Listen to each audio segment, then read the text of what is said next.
Il y a des jeunes qui vivent au soleil dans des super villas. Moi, c'est la vie que je veux. Ma meilleure expérience, c'était avec Johnny Depp. Quand on démarre en coaching, en mentorat, souvent, les gens ont peur, donc ils démarrent par en bas. Est-ce que j'ai eu peur? Oui. J'allais investir mes dernières économies. Sache que ta façon de penser aujourd'hui te permet juste d'être où tu es. Si tu veux le prochain niveau, il faut penser... De l'ombre des plus grands à la lumière du top 1%, Nikki Doual a compris et appliqué les codes de l'élite pour bâtir sa propre réussite. D'abord au service de milliardaires et de superstars, elle a osé investir en elle et structurer son business comme les puissants. Résultat, une croissance fulgurante et un réseau qui ouvre toutes les portes. Dans cet épisode, elle dévoile les clés de son ascension, la psychologie des leaders et comment vous aussi, vous pouvez changer de dimension. Bienvenue dans le podcast Business et Dolce Vita avec Nikki Doual. Nikki, comment tu décrirais ce que tu fais, ta mission auprès des fondateurs, PDG et entrepreneurs visionnaires? Déjà, je travaille pas avec tout le monde. Je travaille avec ces personnes-là, mais il faut qu'en plus, ce soit des personnes qui soient conscientes, des personnes qui ont envie d'impacter positivement le monde avec leur entreprise, leur talent, leur mission à eux, leur vision à eux. Et donc, une fois que ça c'est validé, je travaille avec ces personnes-là pour les accompagner à les placer comme un choix qu'on peut pas ignorer sur un marché, sur leur marché en fait. C'est-à-dire que ça serait le premier choix si quelqu'un devait choisir un service ou un produit, il serait le premier choix vers lesquels les clients se tourneraient. Très bien, vraiment devenir la référence. Ouais, mais au-delà de la référence, c'est le non négociable. C'est-à-dire c'est au-delà de la référence, c'est au-dessus. C'est un niveau au-dessus. Ouais, trop bien, trop bien. Donc rester vraiment dans la tête des gens. Dès qu'on a envie, comme tu le disais, d'un service, d'un accompagnement, par exemple, paf, il y a tes clients, en fait, tu les aides à se placer, ouais. Oui, tout simplement comme une marque à laquelle on va penser quand on pense basket de tennis pour aller courir. Voilà, on va aller chercher. Il y a des marques qui nous viennent en tête. Quand on pense positionnement ultra premium, élite premium, on pense à moi. Et surtout, quand on pense un travail en one-on-one, je travaille en proximité, en exclusivité avec mes clients. Ils travaillent pas avec mes partenaires, enfin, ils travaillent pas avec mon équipe, ils travaillent avec moi directement. Mon équipe est là pour m'aider dans ce que je fais avec eux. À ce moment-là, on obtient le meilleur, en fait. On fait de l'orfèvrerie à ce niveau-là, du positionnement. Trop bien, on va en parler justement de l'équipe, du scale, tout ça. Donc toi, tu as grandi dans une famille pauvre, c'est toi qui le dis, dans le nord de la France. Ouais. À quel moment tu as compris que ta trajectoire, elle allait être différente? Est-ce qu'il y a un événement précis où tu t'es dit, OK, je vais pas suivre ce chemin-là? Oui, bon, déjà, ma famille était pauvre, mais j'ai reçu beaucoup d'amour. Ma maman, mon beau-père, on était une famille avec 3 enfants. Et puis ce qui m'a fait cliquer en fait, c'est j'étais dans le nord de la France avec un climat très gris, très triste, très pesant. Il y avait beaucoup de contextes avec des situations pesantes dans le foyer par rapport à certaines difficultés financières de mes parents. Plus le temps mauvais, j'ai dit ça peut pas être ça ma vie. Et c'est ce qui a été le déclic, c'est purement j'ai regardé des émissions américaines à l'époque, c'était 21 Jump Street, Beverly Hills, où là je me suis dit mais il y a des jeunes qui vivent au soleil dans des super villas. Moi, c'est la vie que je veux. Et c'est le moment qui m'a déclenché. Trop bien, ok. Et avant de devenir une figure reconnue, puisque là aujourd'hui tu es vraiment reconnue en tant que business stratégiste, tu as passé 15 ans aux côtés des plus riches et influents de ce monde. Donc c'est les ultra high net worth individuals et des célébrités. Qu'est-ce que tu as appris sur eux que personne soupçonne et surtout, qu'est-ce que ça a changé dans ta perception, dans ta réussite? Alors ce que j'ai appris, déjà j'ai travaillé pour eux en proximité, très très proche. C'est pour ça que j'aime ce business model pour mon activité actuelle. J'étais très proche d'eux puisqu'on travaillait en one-on-one sur un projet qui était de gérer leur yacht privé. Donc j'étais à bord du yacht et tous leurs besoins, les besoins du bateau, les besoins de l'équipage, les besoins des propriétaires, les besoins des clients. Moi, j'étais là pour m'assurer que tout fonctionne bien et après toute la partie financière du bateau, du budget, etc. que je gérais. Donc c'est vraiment une grosse entreprise. Ma première grande leçon, parce que celle-ci elle est assez extraordinaire, si tu me permets que je la partage. J'ai eu accès à leur bibliothèque.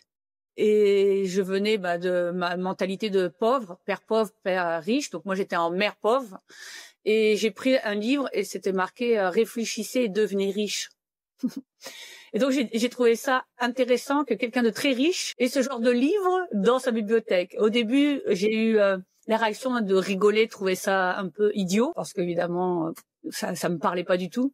Et j'ai eu l'opportunité d'ouvrir ce livre et c'est là que ça a changé. Et là, j'ai commencé à apprendre le comportement de ces personnes-là, en fait. Ils pensent pas de la même façon que les autres. Ça a été mon point d'entrée sur comment pense cette personne-là Et comme une pensée crée la réalité, et après tout ce qui est créé par leur pensée.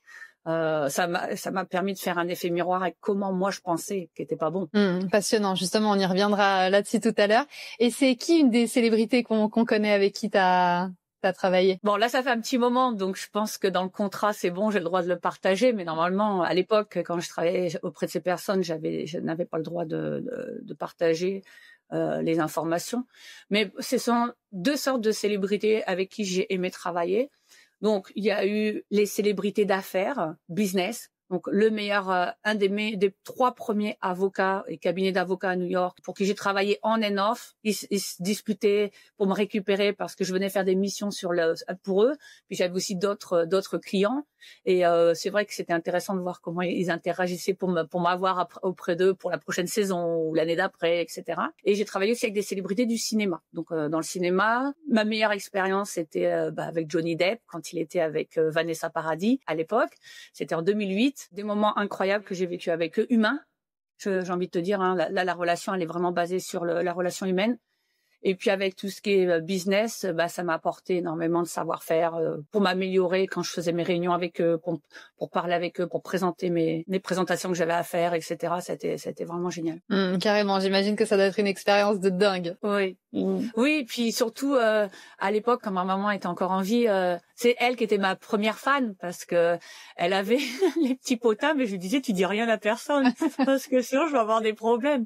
Donc elle me suivait et oui, parce que je travaillais aussi pour d'autres célébrités, Tobey Maguire, c'était Spider-Man, et dans les affaires j'ai travaillé aussi pour un Alec Gore, alors pas le Alec Gore qu'on voit dans le climatique à Los Angeles, mais plutôt Alec Gore, c'est un Libanais qui est dans le hedge fund et avec sa femme que j'ai rencontrée, qui est aujourd'hui très connue, qui est à la tête du documentaire Heal, H-E-A-L, Kelly Noonan, qui est extraordinaire. Et j'ai une pensée pour eux là parce que je sais qu'ils ont perdu. Il y a beaucoup de personnes qui ont perdu leur maison avec les incendies, donc je sais qu'en ce moment c'est un peu émotionnellement difficile. Mais voilà, c'est des êtres humains avec qui j'ai vraiment aimé connecter. J'imagine qu'ils pensent pas du tout comme nous, donc ça a dû t'amener une autre facette en fait. Ah mais totalement. Même moi, pour les comprendre dans le début de ma carrière, dans les premières années, c'est déjà le langage. Je parlais pas très bien anglais. J'avais un accent du Nord. C'était pas terrible. Et puis, mais l'énergie de ces personnes, le respect. Ils avaient beaucoup de respect pour moi, pour mon travail. Ils disaient merci. Je me souviens, ça m'a énormément marqué. Ils me disaient merci. Alors que je m'attendais pas à un merci de ces gens-là. Enfin, tu vois, il y avait un respect mutuel très, très élevé. Ils avaient des bonnes manières, j'ai envie de dire. Un côté très humain. Et je m'attendais pas à ça. Ouais, c'est beau. C'est beau d'être connu et à ce niveau de réussite et de garder son côté humble, en fait, humain. Exactement. Humble, humain. Après moi, j'ai choisi de travailler pour certaines personnes. Je sais très bien qu'il y avait des célébrités avec qui je ne souhaitais pas travailler parce que moi, c'était des agences qui m'appelaient, ils me demandaient est-ce que vous êtes disponible, est-ce qu'on peut vous placer. Il y a ce client-là qui a besoin et moi, je venais faire des remplacements. J'entrais pas dans les politiques intérieures du bateau. Je venais, je réparais ce qu'il y avait à réparer, je remettais en place. J'étais en contact avec le propriétaire. Un peu à la James Bond girl. C'était vraiment un moment incroyable de mon existence. Ouais, ça a l'air. Je le ressens quand tu m'en parles, donc trop chouette. Et quand t'as lancé ton business, ta première année, t'as atteint le demi-million de revenus en moins de 12 mois. Comment t'as réussi ce challenge impossible? Parce qu'il y a énormément d'entrepreneurs, tous même, qui rêveraient d'atteindre ces chiffres, mais peut-être en 5 ans, 10 ans. C'était quoi ton plan précis dès le départ? Est-ce que tu savais déjà que t'allais scaler aussi vite? Comment ça s'est passé? Non. Non. Moi, quand j'ai travaillé avec ma mentor, j'avais dit 100 000 en 2 ans. Ok. Donc, 100 000 en 2 ans. Et encore, j'avais au tout début, vraiment durant la formation que j'avais fait avec elle. Dès le début, j'avais dit 100 000 en 2 ans. Et si je l'atteins, je serai la femme la plus heureuse du monde. Ce qui a vraiment changé pour moi, ce qui a permis ça, c'est déjà, je l'ai fait en français. Donc, il faut savoir, c'était parce que je parle beaucoup du marché américain sur lequel je suis aujourd'hui, mais j'ai beaucoup servi sur le marché français. Cette première année, je n'avais que des clients français. Donc, j'ai communiqué en français. La clé a été de démarrer avec un positionnement depuis le haut, parce que quand on démarre en coaching, en mentorat, souvent, les gens ont peur. Donc, ils démarrent par en bas. Et en bas, il y a énormément de concurrence et il y a énormément de choses à maîtriser pour se démarquer, pour pour avoir un client qui va payer peut-être 1 000 €, 2 000 €, éventuellement 3 000 €. Et donc moi, j'ai commencé par me positionner en haut. Je vais faire en sorte de communiquer à ce client-là, apprendre à lui communiquer pour lui dire que j'ai quelque chose pour lui. Mais au lieu de démarrer en bas, je vais aller chercher celui qui est en haut. Et donc c'est ça que j'ai appris avec ma mentor. Et j'ai beaucoup de gratitude. C'était une mentor américaine et je l'ai suivie. J'avais fait un énorme investissement. J'avais pas l'argent. Je suis allée à la banque craquer mon PEL, pardon. Et même ma banquière me disait mais vous êtes sûre Et j'ai dit oui, je le sens, j'y vais. Donc c'était un peu une décision, on va dire, qui pourrait apparaître folle quand on est dans la peur. Mais encore une fois, je ramène au livre Réfléchissez, devenez riche, où il parle beaucoup de la foi. Et donc ce livre, à ce moment-là, est venu me faire prendre la bonne décision parce que je me suis souvenu que ce que je ressentais, c'était aligné. Et il fallait que je suive ma foi. Est-ce que j'ai eu peur? Oui, j'ai eu très peur. Mais au moment où je suis passée à l'action, je l'avais décidé que j'allais être coachée par cette femme et j'allais investir mes dernières économies. J'ai troqué la peur pour la foi. C'est ce qui s'est passé.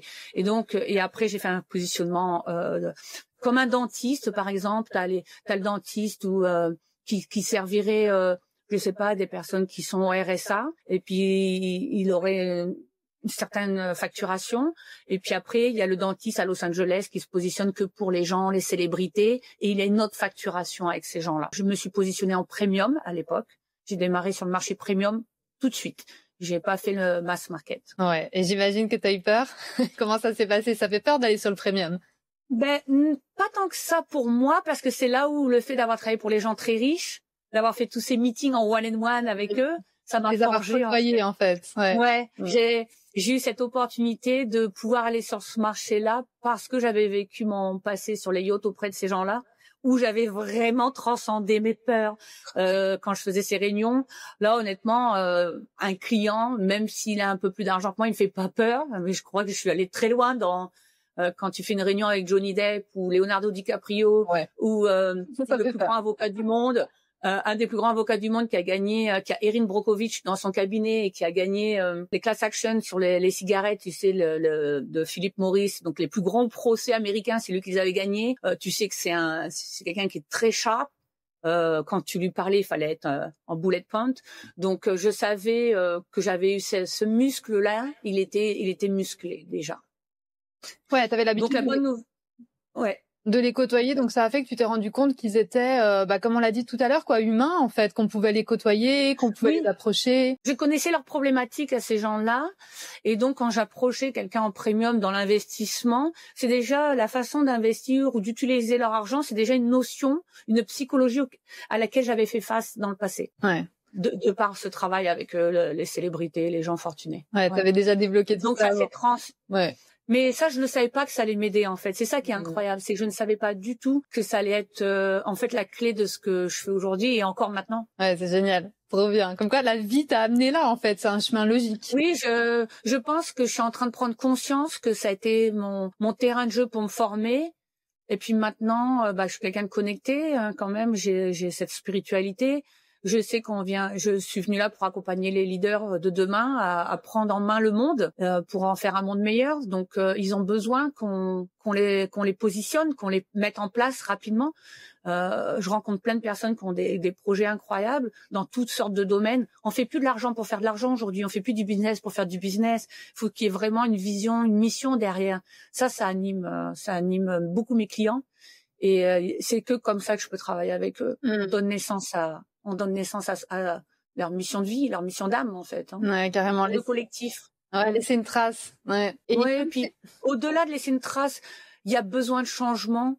Qu'on le veuille ou non, ça va changer pour le meilleur. Mais pour l'instant, on est tellement dans le creux de la vague que c'est pour raccourcir ce temps de creux de vague. Si tu mets plus de leaders avec une plus grande conscience, il y aura les leaders ou les influences, les célébrités ou tout ça, ils vont pouvoir fédérer plus de personnes et emmener dans une autre façon de penser. Mon objectif, c'est d'atteindre la masse, mais c'est pas moi qui vais l'atteindre, ce sont les personnes que j'accompagne, et de leur faire évoluer dans leur schéma de pensée. Et bienveillant, évidemment, dans la lumière. Ouais, intéressant. Et comme tu disais tout à l'heure, les entrepreneurs généralement vont plutôt sur le mass market, donc ils ont des offres low ticket ou middle ticket, parce que souvent ils osent pas se positionner sur ce positionnement haut de gamme. Ouais. Ce serait quoi justement tes conseils à leur donner à ceux qui veulent passer sur le haut de gamme mais qui osent pas? Ah oui, alors si t'oses pas et que tu veux passer sur le haut de gamme, la première chose à faire, c'est de décider que tu le mérites. C'est une question de est-ce que je le mérite. C'est vraiment une conversation intérieure. Donc, si tu ressens que tu le mérites et que tu n'arrives pas à passer, ben là, il va falloir il faut te faire accompagner. Tu pourras pas faire cette transition seule. C'est impossible. Donc, moi, j'ai investi sur les 500 cas que j'ai fait ma première année, plus de 350 cas sur moi. J'ai fait thérapie sur thérapie, déblocage sur des choses parce que il y a des choses ça marchait bien, mais il y avait d'autres choses qui sont remontées. Donc c'est vraiment la première année dans le business. Si t'investis pas, dans 2-3 ans, t'auras pas décollé, tu vas être brûlé, tu vas arrêter. Donc quand t'es débutant, et puis après une fois que t'as passé cette étape de débutant, bah tu vas continuer à investir. Mais souvent le débutant il a peur d'investir parce qu'il a peur que ça marche pas. Mais c'est pas une pensée qui part vers la foi. Si tu as foi en toi et que tu investis dans une bonne personne qui a travaillé sur ton mindset, la façon que tu penses, reprogrammation, hypnose, tout ce qui va te soutenir pour ça, tu vas être capable. C'est parce que c'est juste une pensée qui t'empêche d'y avoir accès. Parce que je suis sûre que si je prends ces personnes-là et qui ont un talent, elles vont être capables de délivrer. Donc c'est purement dans l'acquisition client qu'elles sont bloquées. C'est pas du tout dans ce qu'elles savent faire. Parce que moi, les clients avec qui je travaille, ils savent faire plein de choses. Bon, maintenant, au niveau je suis dans l'élite. Donc, je suis passée de premium à élite. Et quand on est en élite, ils ont travaillé la peur. Donc, ils viennent plus avec la peur. Ils viennent avec, bon, maintenant, on est prêt. On se sent prêt. On va aller chercher le top, la crème de la crème. Okay. Mais là, si tu as des personnes qui sont je suis là et je vais aller dans le premium, mais j'ai peur. La peur fait partie du chemin. Donc, il va falloir apprendre à la maîtriser, cette peur, à naviguer avec cette peur, mais elle va jamais t'empêcher le succès, cette peur. Et donc, avec des mentors, avec des personnes qui t'accompagnent là-dessus, tu peux la transcender en fuel, en énergie. Parce qu'à chaque étape, vraiment en étant dans l'action, si à chaque étape, tu vas passer des caps, et puis tu vas dire, bon, finalement, je suis pas morte, là. C'est moi, quand j'étais convoquée dans le bureau du boss, que c'est une célébrité, et la première phrase que je lui dis, premier meeting, hein, donc dans mes débuts, parce qu'après, j'ai appris à parler leur langage, mais je lui dis, oui, donc vous souhaitez ça, que ce soit fait pour quand? Et ils avaient toujours la même réponse. Est-ce que tu sais quelle réponse ils me donnaient? Non. Il me disait pour yesterday, hier. J'adore. Donc j'ai arrêté de poser la question de pour quand et j'ai implémenté cette notion de rapidité qui est aussi une notion dans mon activité. C'est-à-dire que le succès aime la vitesse, le momentum. Et pour moi, le momentum, c'est de passer à l'action rapidement à ce niveau-là pour faire les erreurs et émotionnellement s'en détacher. Mais c'est sûr que si tu es accompagné, tu vas réussir, c'est sûr. Avec un accompagnement, c'est obligé de réussir. Ouais, cette notion de rapidité, justement, c'est un truc que j'adore chez toi. Quand tu dis un truc, tu le fais. Et on en avait parlé il y a quelques temps, comme quoi tu allais passer justement sur le marché anglais, donc monde américain, et avec tous les blocages, les peurs qu'il peut y avoir à passer sur ce marché. Oui, parce qu'on me connaît pas. Je redémarre à zéro en fait. Hein. Ouais, et puis t'as tout changé, puis même avec c'est pas ta langue. Enfin, tu vois, comment t'as fait pour oser alors qu'il y en a d'autres qui oseront jamais? Je m'écoute. Encore une fois, je m'écoute dans qu'est-ce que j'ai envie ou comment j'ai envie d'impacter moi à mon niveau. Qu'est-ce que je peux apporter au monde? Comment j'ai envie d'impacter le monde? C'est ma mission en fait. Et la peur nous éloigne de notre mission. Et quand la peur t'éloigne de ta mission et que t'es pas dans ta mission et t'es pas au niveau de ta mission, tu vas avoir la frustration, peut-être tu vas sentir que tu es plus grand que tes clients, peut-être tu vas sentir que vous parlez plus le même langage et tu vas faire pour faire. Et c'est là qu'on perd dans notre dynamisme. Donc tout de suite t'élèves, tu passes en premium ou tu passes après comme moi je fais. Et là ça redevient challengeant, ça redevient plaisant et tu vas avoir des conversations avec des gens puissants. Et donc comme toi tu as fait un travail énorme sur toi, et ben t'as des conversations du niveau suivant. Très intéressant dans ton évolution personnelle, dans l'alignement avec ta grande mission. Il ne faut pas dire c'est quoi ta grande mission et puis jouer petit. Tu as le droit de démarrer petit, j'ai démarré de zéro, mais il faut avancer, faut sortir de notre tête. Il faut se foutre la paix avec cette petite voix qui est le lower self. Et il faut écouter le higher self, se connecter à ce higher self et dire, OK, c'est quoi mon moi supérieur? Si j'avais aucune peur, qu'est-ce que je ferais? C'est une question que peu de personnes se posent. Et après, c'est dire, oui, mais là, j'ai peur, je vais pas y arriver. OK, qu'est-ce que je peux faire pour gérer cette peur? Mais exécuter ce que j'ai envie de, où est-ce que j'ai envie de jouer? Tu vois? Et moi, j'avais envie de jouer avec eux. J'ai mis du temps, ça m'a pris du temps, quand même 3 ans. J'aurais pu démarrer directement là, je suis capable de les servir. Je les connaissais, mais j'ai été aussi ralenti, mais C'est mon chemin d'apprentissage et c'est OK. Je me juge pas. Beaucoup d'amour propre. C'est un travail que j'ai fait. Et puis après, passe à l'action, fais tes erreurs. Et puis, les prends pas personnellement, tes erreurs. C'est pas grave. L'erreur permet le succès, de toute façon. Ça me parle carrément, tout ce que t'as dit là. Trop bien. Et quand tu dis, justement, tu parles du 1%, donc, qui joue, en fait, un autre jeu, qui a une autre manière de réfléchir. C'est quoi cette autre manière de penser qui les différencie vraiment, ces élites? Oh, bah alors, c'est des personnes qui ont zéro hésitation. Surtout. Ils savent, ils ont la clarté, ils savent où ils vont, comment ils vont le faire. Et donc, quand tu les approches, ils vont sentir si tu as cette énergie-là. Donc, c'est à toi d'avoir l'énergie tu doutes de rien dans ton activité. Et c'est très difficile d'atteindre ce niveau. Donc, c'est pour ça, au début, tu te fais la main peut-être un peu sur ton mass market, éventuellement. Moi, je me suis fait la main sur mon premium pour passer à l'élite, tu vois. Mais je t'invite à te faire la main sur le mass market, puis te rendre compte qu'à chaque étape, t'es juste en train de confondre quand je délivre et le fait qu'il te paye. C'est ça le problème, en fait. T'es en panique au moment où il va te payer. Donc, il faut que tu travailles cet émotionnel de l'acte d'achat du client, parce que c'est eux qui décident d'acheter. Et donc, quand tu passes en premium ou quand tu passes en élite, t'as dépassé ça émotionnellement. Il n'y a aucune émotion. Si tu regardes les élites aux États-Unis qui sont en politique, par exemple, en ce moment, ben, tu verras qu'ils ont aucune émotion. Et ils sont capables de dire des choses très fortes. Bon, ça va très loin, après c'est un niveau encore plus au-dessus. Ils sont capables de dire des choses très fortes. Alors, je suis pas du tout alignée, évidemment, avec cette façon de ne pas être dans une lumière, on va dire. Je fais pas de politique non plus, mais j'en parle parce que, in fine, j'aimerais préparer les futurs politiciens de demain dans le monde. C'est ma grande vision. Donc, je le dépose là. Mes clients privés le savent depuis des années, ceux qui ont travaillé avec moi. C'est ma grande vision. C'est quoi de mieux que d'avoir à la tête de nos pays des personnes qui sont entrepreneurs, bienveillants pour gérer des pays. Donc forcément, ça va redescendre dans la population, améliorer un peu tout ce qui se passe. Et là, j'aurais l'impression d'avoir atteint ma mission. Voilà. Donc faut penser à tout ça en fait. Ouais, savoir où tu vas. Trop bien. Et dans une interview, tu dis qu'il faut transcender son ego, que c'est l'un des plus grands défis des entrepreneurs. Est-ce que tu arrives à nous partager un moment où toi, ton ego t'a freiné dans ton business? Comment tu l'as dépassé? Bon, je suis quelqu'un de rebelle à la base. Enfin, j'étais très rebelle dans mon passé. Je me suis rebellée à quitter le nord de la France avec mon sac à dos, 300 francs en poche à l'époque, pour aller en Amérique et sans savoir ce que j'allais devenir. Donc, j'ai jamais cette peur... c'est ce côté athlète de haut niveau que j'étais plus jeune, je l'ai transcendé en challenge. Moi, j'ai toujours transcendé les problématiques en challenge.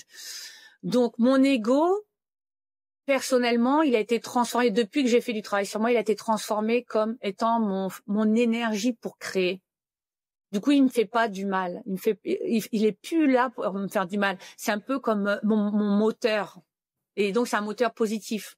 Et c'est ça que je voudrais faire transformer quand je travaille avec les gens, c'est que je leur fais transformer leur ego dans ce moteur positif.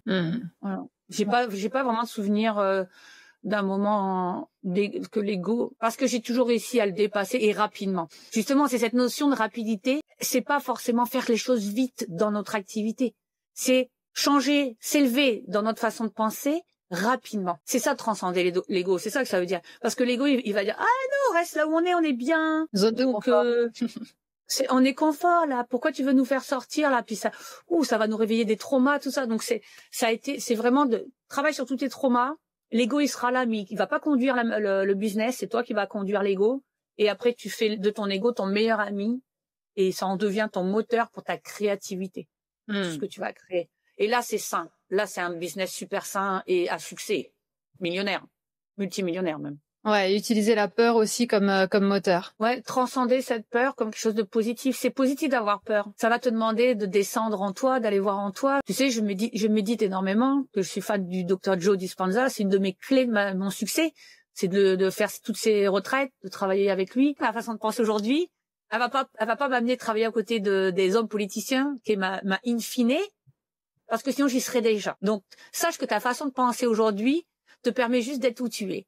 Si tu veux le prochain niveau, il faut penser comme le prochain niveau pense. Donc, il va falloir transcender l'ego. Donc, tu le transcendes à chaque étape où tu vas t'honorer et t'élever.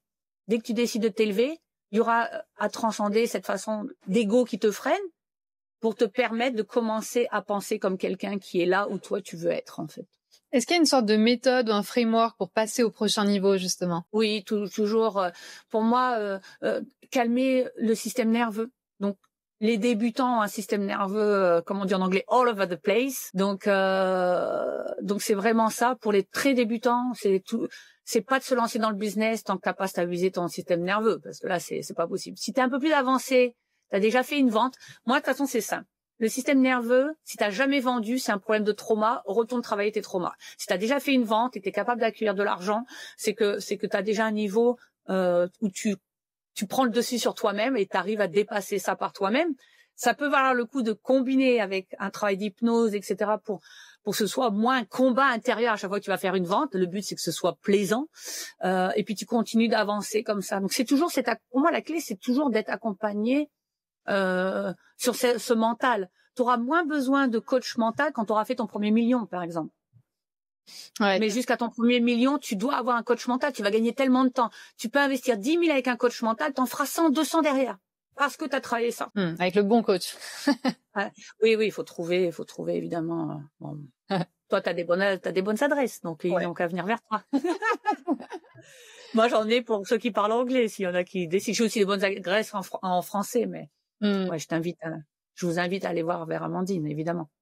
Et il y a un truc qui est intéressant, c'est que les grands entrepreneurs, entre guillemets, sont obsédés par les décisions à fort effet de levier. C'est quoi, toi, la décision que tu as prise dans ton business qui a eu un impact fois 1000 vraiment sur tes résultats? Ah oui. Quitter mon contexte. Ouais. Ça a été la clé de mon succès. La décision la plus difficile. Je l'ai faite de manière, on va dire, ludique. Quand j'étais plus jeune, j'ai pris mon sac à dos, je suis partie en Amérique, j'ai travaillé sur les yachts, c'était extraordinaire. J'ai vécu ma plus belle vie, j'étais nourrie, logée, blanchie, j'avais une super vue de mon bureau, j'étais aux Caraïbes, aux Bahamas, avec des célébrités, à les servir, à écouter leurs conversations. Donc je l'ai fait en mode amusement. Mais après, quand je suis rentrée, j'ai accompagné ma maman en fin de vie. J'ai eu cette étape-là qui a été émotionnellement difficile. Et puis après, il y a eu d'autres choses difficiles géographiquement.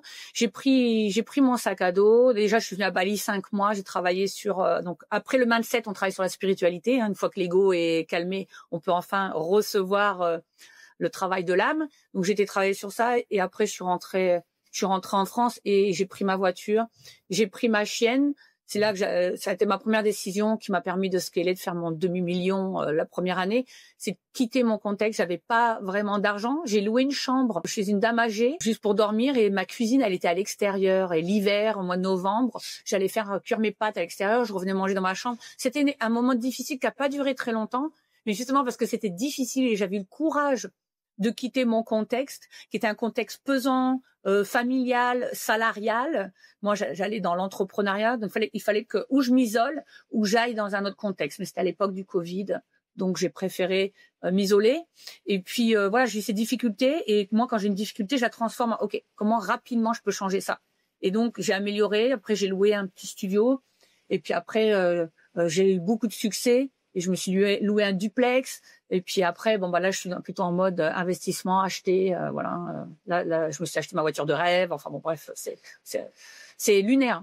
Mais c'est tout ça. C'est pas parce que je sais faire des choses mieux que quiconque. C'est parce que j'ai ce courage de faire face à moi-même et de transcender mon ego. À chaque étape. Et et la clé aussi, si je peux en donner une autre, c'est plus tu montes dans la richesse avec tes clients, plus tu vas monter dans tes tarifs et plus tu vas voir que les gens sont très responsables de leurs choix, de leurs décisions, etc. Donc, plus tu vas toi-même te responsabiliser pour tes échecs, ton comportement, ton attitude, plus vite tu passeras aussi au prochain palier. Passionnant. Ouais, je me retrouve beaucoup dans ce que tu dis. Et à un moment donné... À l'extérieur, excuse-moi, il y a rien de l'extérieur qui est responsable de là où tu te trouves toi. C'est que ton être intérieur qui a créé ça. Ouais, ne pas tomber dans le schéma victime, c'est vraiment soi, quoi. Oui. Et puis je te dis, une fois que tu fais ce travail derrière, tu vas être servi. On n'est pas juste tout le temps en train de travailler sur soi. Après, il y a des synchronicités, des opportunités, des podcasts. Tu vois, il y a des partnerships qui se mettent en place. J'ai fait une interview, j'ai passé un entretien avec un partenaire potentiel pour mes clients élites. Elle est en Australie, c'est sûrement une des 3 meilleures personnes dans ce qu'elle fait. Et oui, on va faire un partenariat d'affaires pour mes clients, pour qu'ils aient le meilleur du meilleur, quoi, tu vois. Génial. Donc j'aurais jamais pensé ça possible C'est-à-dire que je suis respectée à ce niveau-là. Si tu veux, j'ai servi l'élite quand j'ai démarré sur les yachts, je les ai servis. Et maintenant, je suis devenue une élite dans ce que je fais. Je suis passée de les servir à devenir l'élite. Et ça, c'est un de mes coachs qui me l'avait dit une fois. T'es passé d'être dans le contexte de les servir et après tu deviens ton contexte, en fait. Et je dis, mais oui, c'est vrai. Bon, ça s'est pas fait en 5 minutes, mais c'était assez rapide. Je trouve ça beau. Ça se voit, ça te nourrit, ça te rend heureuse, profondément heureuse. Donc, je trouve ça vraiment beau.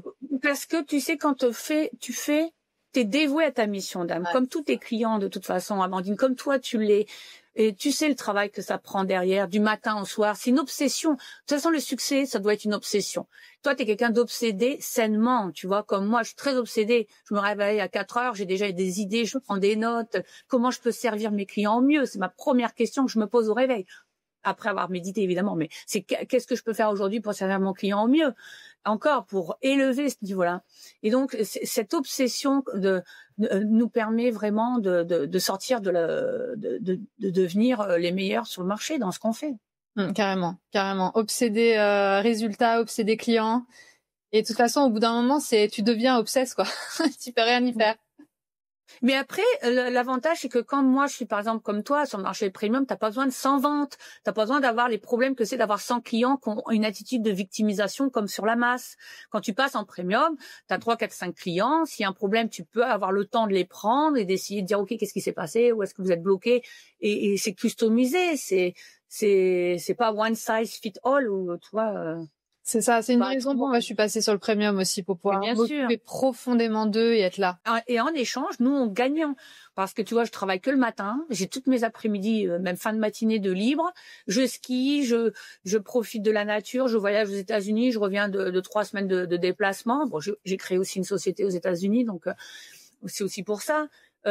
J'ai une vie, mon entreprise m'a élevée dans mon niveau de vie. C'est pas moi qui travaille pour mon entreprise. C'est l'entreprise qui est là pour soutenir, élever mon lifestyle. Tu comprends? Ouais. Et ça, c'est à intégrer dès le début. Mais si tu restes sur le mass market, tu n'y arriveras pas. Donc, vaut mieux commencer premium. Et puis après, quand tu as les moyens, parce que premium, tu as moins de clients, plus d'argent dans ton entreprise, tu peux dire, OK, j'ai envie d'aller servir la masse, je me sens les épaules. Et là, tu embauches des personnes que tu mets à la tête du marketing, des réseaux sociaux. Tu commences à grandir en largeur. Tu vois, comme ça, à l'horizontale, tu grandis à l'horizontale et tu vas pouvoir servir plus de masse, mais qualitativement. Comment tu peux prétendre, quand tu démarres, te positionner sur la masse pour servir ces gens alors que tu es tout seul? Tu sais que les gens qui ont succès sur la masse, ils ont au moins des équipes de 10 personnes, minimum. Donc, va en premium, va servir un client, fais-le bien, améliore, va servir un deuxième client et tu verras que tu feras beaucoup plus d'argent sur la masse. Tu auras beaucoup plus de temps en tant que femme pour avoir une vie, pour respirer, pour être heureuse. Et puis, ça va te laisser aussi un espace où tu auras du temps et de l'argent pour t'honorer, soit dans ton élévation, soit dans l'élévation de ton entreprise. Mais les deux vont de pair. Et pour ça, il faut de l'argent, il faut du temps, de l'énergie. Et si t'as pas ça, c'est pas en faire, en faisant plus que tu vas y arriver. Il faut être, il faut travailler sur son être. Donc, c'est la logique qu'il faut avoir pour le succès quand on démarre, c'est vraiment ça. Ouais, carrément, complètement d'accord. Et quand t'es passé justement de solopreneur à CEO, est-ce que ça a été dur de déléguer? Comment ça s'est passé pour toi? Alors, j'ai eu la chance sur les yachts d'avoir des équipes. Donc, moi, sur les yachts, j'avais 5 personnes sous mes ordres. Donc, j'avais la chef en cuisine ou le chef en cuisine. Et puis après, j'avais 5 autres personnes, 5 à 6 personnes, que ce soit dans la landrie, que ce soit en service, etc. Parce qu'en fait, je suis passée très rapidement à un statut de management. Et donc, déléguer, ça n'a pas été compliqué parce que déléguer, c'est pas compliqué. Ce qui est compliqué, c'est de trouver la bonne personne. C'est clair. Et pour trouver la bonne personne, c'est définir ton besoin. Donc, si t'as un problème avec tes employés, tu es responsable. Encore une fois, on revient sur la notion de je suis responsable. L'employé ne sera jamais responsable de quoi que ce soit.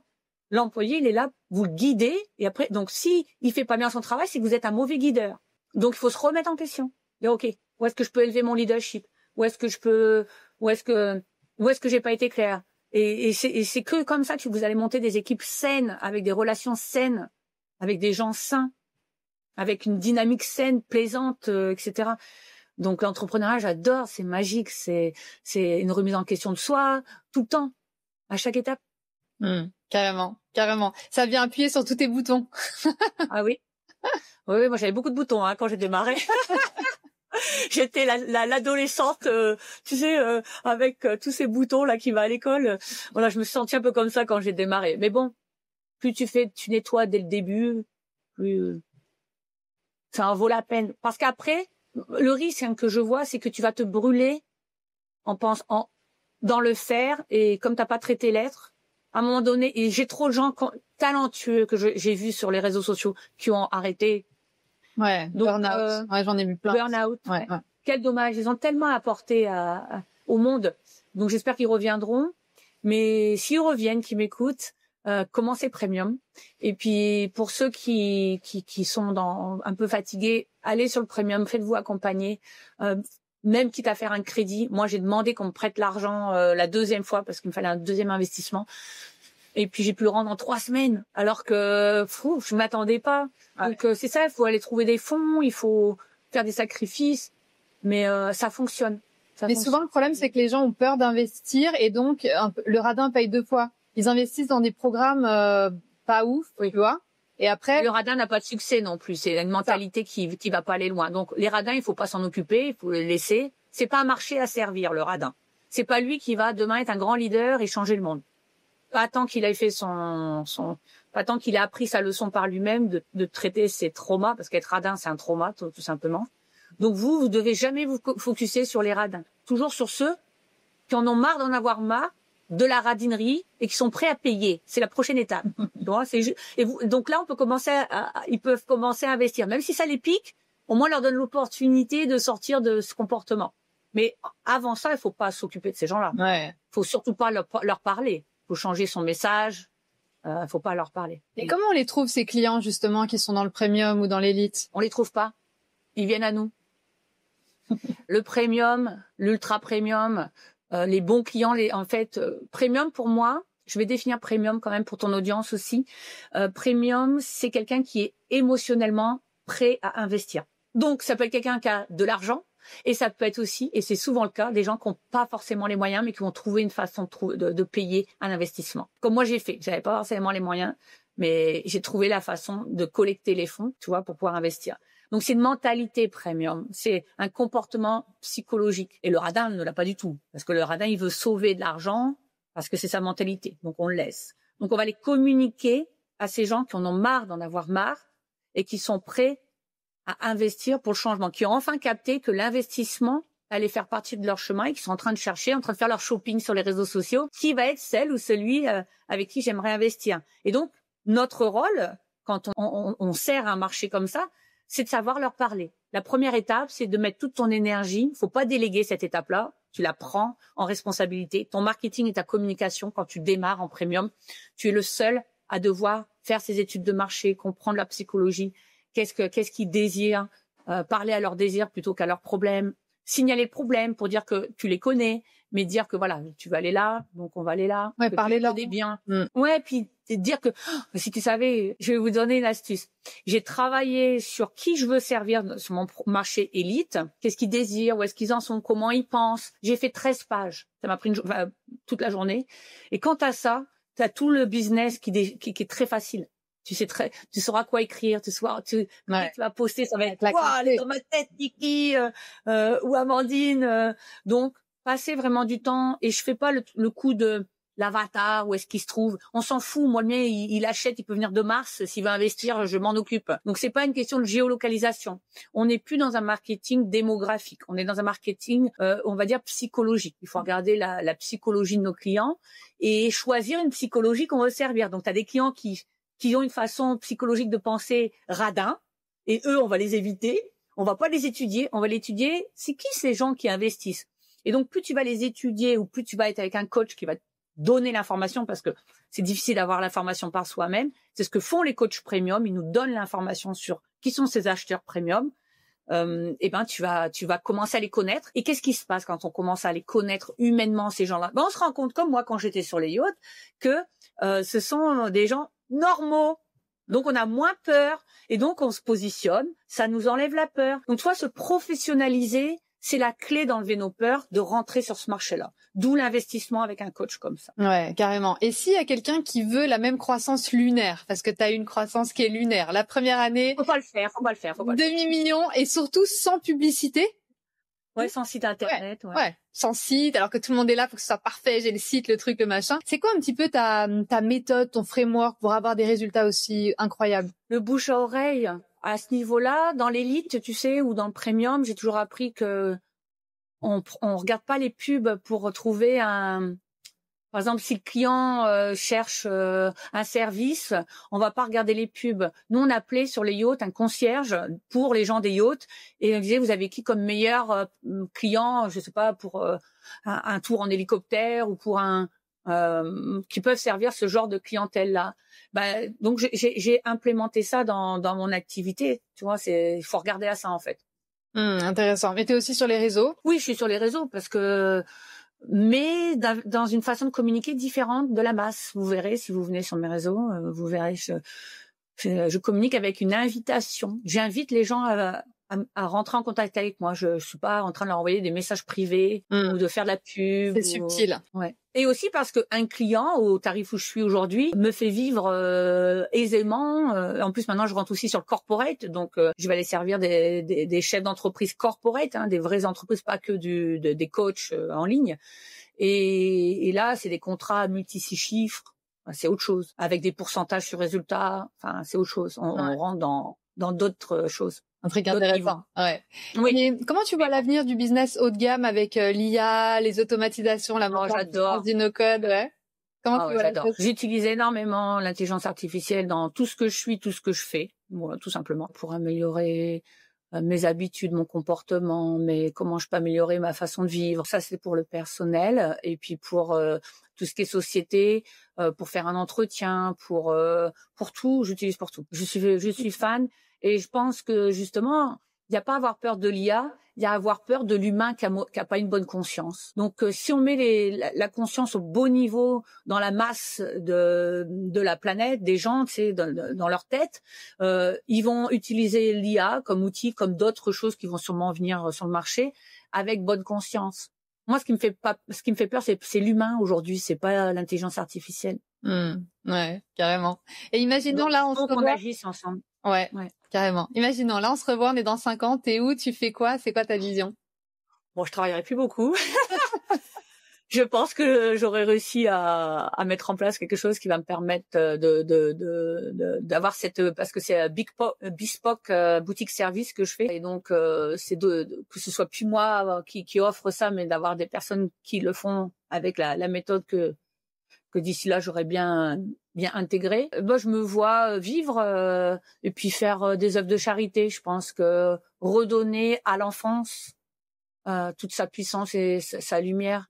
Donc j'aurai mes leaders que j'aurai formés dans ce qu'ils font, qui seront en train d'impacter positivement les adultes. Et moi, après, avec l'argent que je ferai avec ma société, j'irai parce que je n'ai pas d'enfants et j'en aurai pas. Et donc tout ce qui est chien, j'adore, cocker, et enfant. Ça sera là que j'irai contribuer. Redistribuer. Oui, parce que je veux pas mourir avec mes millions, ça sert à rien. Enfin, je veux dire, même à un moment donné, on fait pas l'argent pour faire de l'argent, on fait de l'argent parce qu'il y a des projets d'impact. C'est l'étape ultime. Donc j'impacte à mon niveau aujourd'hui. Et d'ailleurs, petite astuce pour ceux qui démarrent dans le business, vous avez ce niveau d'impact. C'est-à-dire que dès que j'ai démarré, j'étais dans ce comportement de vouloir impacter. Et donc, une fois par mois, mes clients le savaient, j'offrais 1 heure de consulting ou 30 minutes de consulting avec moi où je servais comme si le client m'avait payé. Donc, j'ai toujours eu... Donc, au début, on peut peut-être pas mettre de l'argent dans une œuvre caritative, mais on a toujours du temps. Parce qu'au début, on a le temps. Après, on a moins le temps, on a plus l'argent. Bon, mon but, c'est d'avoir les deux, évidemment. Donc, voilà. Mais contribuez dès maintenant à votre méthode auprès de votre marché. Servez votre marché. N'ayez pas peur de délivrer, de donner. Et faites ça en exclusivité, parce que le marché premium, c'est en one-on-one. Et vous verrez que j'ai fait ça, et ces clients-là, ils sont toujours à 100%, quasiment 99,99% du temps, revenus et investis avec moi, que ce soit en client ou immédiatement, dans le mois. Il y en a qui ont attendu 2-3 ans, mais ils m'ont dit, mais tu te souviens, tu m'avais fait un rendez-vous, j'ai grandi depuis, maintenant je suis là. C'est cette façon de penser qu'il faut avoir dès le début. Le comment, il sera toujours différent, mais la façon de penser d'un élite, elle est la même que celle que tu dois avoir quand tu changes du mass market à premium. Ouais, je suis tellement d'accord avec toi. Je vois tellement de gens qui osent pas donner sur les réseaux sociaux, qui disent ah mais si je donne tout, les gens achèteront pas. Et c'est tellement un mindset pauvre. Ouais, c'est ça, un mindset de scarcity en fait, ouais, de manque. Ouais. À la place d'être. Donc c'est encore c'est là où toi tu dois parler de ça aussi. Tu dois éduquer parce que toi tu as transcendé ça, puisque t'es où t'es maintenant. Donc c'est là où tu dois transcender ça auprès de ton audience et leur dire pourquoi c'est faux.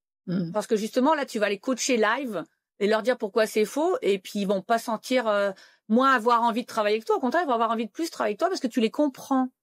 Ils se sentent compris. Ouais. Un acheteur premium ou élite va venir chez toi parce qu'il se sent compris par toi, de ce que tu traverses émotionnellement, etc. Donc, c'est important de donner de la valeur. C'est important de dire les choses. Et après, plus tard, dans le marketing ultra premium et élite, on donne plus de la valeur comme on fait dans le marché d'avant, premium, classique, on va dire, premier niveau. On connaît tellement nos clients qu'on appuie sur on est clair dans nos messages. On est très, très clair. Et le client, il fait, c'est exactement moi, ça!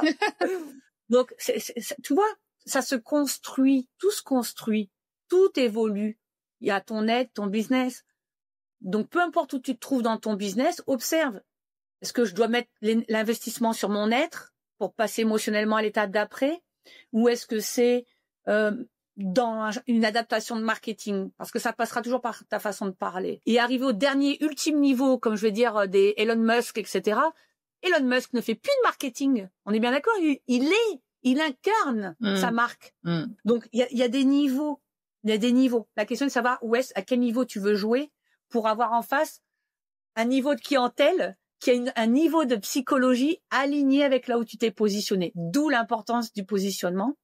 Et tu checkes dans ton espace intérieur, ok, j'ai envie d'aller là, mais j'ai peur, ok, comment je peux trouver une solution? Tu vois, t'as tout en toi, en fait, pour aller là où tu veux aller. Et ça va se faire par étapes, par paliers. Et c'est ok. Carrément, on adore. Merci en tout cas pour tout ce que tu fais, Nikki. Vraiment, j'adore toute la valeur que tu apportes. Vraiment, c'est top. Continue comme ça. Merci beaucoup.